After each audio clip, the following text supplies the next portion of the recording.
Praise the lord. యేసునామమే జయము. మన రక్షకుడు మన విమోచకుడైన యేసుక్రీస్తు పరిశుద్ధ నామములో అందరికీ వందనాలు. చిన్న ప్రార్థన ద్వారా ఈ రాత్రికాల వాక్యాధారం చేసుకుందాము. పరిశుద్ధుడా మహాగణుడైన దేవ యేసయ్య, సర్వాధికారి నైనా మీకు వేలాది వందనములు కృతజ్ఞతాస్తుతి స్తోత్రం చెల్లించుకుంటున్న దేవ రాత్రికాల సమయంలో ప్రభు వాక్య భాగం ధ్యానిస్తుండగా వాక్య భాగం అర్థమవులకు సహాయం చేసి మీ కృపలో బలపరిచి మీకు మాదిరిగా మమ్మల్ని నడిపించమని చిన్న ప్రార్థన చేసిన నామములో అడిగి వేడుకుంటున్నాను తండ్రి. Amen amen. ప్రసంగి గ్రంథం 11వ అధ్యాయం 9వ వచనము. యవ్వనుడా, నీ యవ్వనమందు సంతోషపడము, నీ యవ్వన కాలమందు నీ హృదయము సంతుష్టిగా ఉండనిము, నీ కోరిక చొప్పునను నీ దృష్టి యొక్క ఇష్టము చొప్పునను ప్రవర్తింపము. అయితే వీటన్నిటిని బట్టి దేవుడు నిన్ను తీర్పులోనికి తెచ్చునని జ్ఞాపకం ఉంచుకొనము. ఆమె దేవుడి వాక్య భాగం దీవించును గాక. ప్రభునందు ప్రియులారా, ఇక్కడ వాక్య భాగంలో గమనించినట్లయితే, యవ్వనుడా నీ యవ్వనమందు సంతోషపడము, నీ యవ్వన కాలం ముందు హృదయం సంతుష్టిగా ఉండనిము, నీ కోరిక చొప్పున నీ దృష్టి యొక్క ఇష్టం చొప్పున ప్రవర్తింపము. అయితే వీటన్నిటిని బట్టి దేవుడు నిన్ను తీర్పులోనికి తెచ్చునని జ్ఞాపకం ఉంచుకొనము.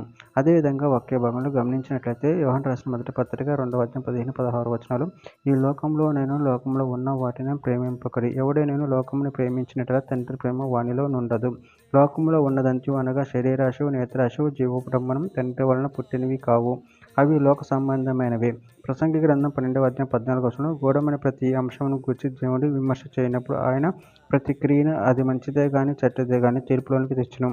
కొరింథీయులకు రాసిన మొదటి పత్రిక 4వ అధ్యాయం 5వ వచనము. కాబట్టి సమయం రాకమునుపు అనగా ప్రభు వచ్చు వరకు దేనిని గూర్చి తీర్పు తీర్చుకుడి, ఆయన అంధకారమందలి రహస్యం వెలుగులోనికి తెచ్చి హృదయములలోని ఆలోచనను బయలుపరచినప్పుడు ప్రతి వానికి తగిన మెప్పు దేవుని వలన కలుగును.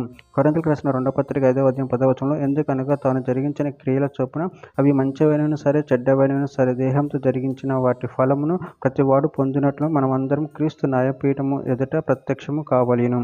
కొరింథీయులకు రాసిన మొదటి పత్రిక 7వ అధ్యాయం 31వ వచనంలో, ఈ లోకము అనుభవించువారు అమితముగా అనుభవించినట్టును ఉండవలను, ఏలైనగా ఈ లోకపు ఉన్నట్టును గతించుచున్నది. తీతుకు రాసిన పత్రిక 2వ అధ్యాయం 6వ వచనంలో, అటువలన స్వస్థ బుద్ధి కలవారి ఉండవలనని యవ్వన పురుషులకు హెచ్చరించము.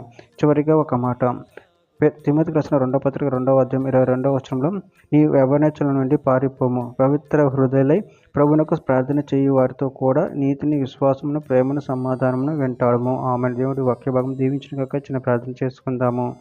పరిశుద్ధుడ, ప్రేమ గల దేవేశయ్య, మీరు ఇచ్చిన వాక్యదానాన్ని బట్టి ప్రేమ కృతజ్ఞతలు చెల్లించుకుంటున్నాను తండ్రి. నాయన, మేము మా యవ్వనెచ్చల నుండి పారిపోయి నిన్ను మహిమపరిచి కనపరిచేవారు శక్తిని బలాన్ని అనుగ్రహించి మీ ప్రేమ కృపను మమ్మల్ని బలపరిచి స్థిరపరిచి మీకు మాదిరిగా మమ్మల్ని నడిపించమని చిన్న ప్రార్థన యేసు నామములో అడిగి వేడుకుంటున్నాను తండ్రి. Amen amen amen.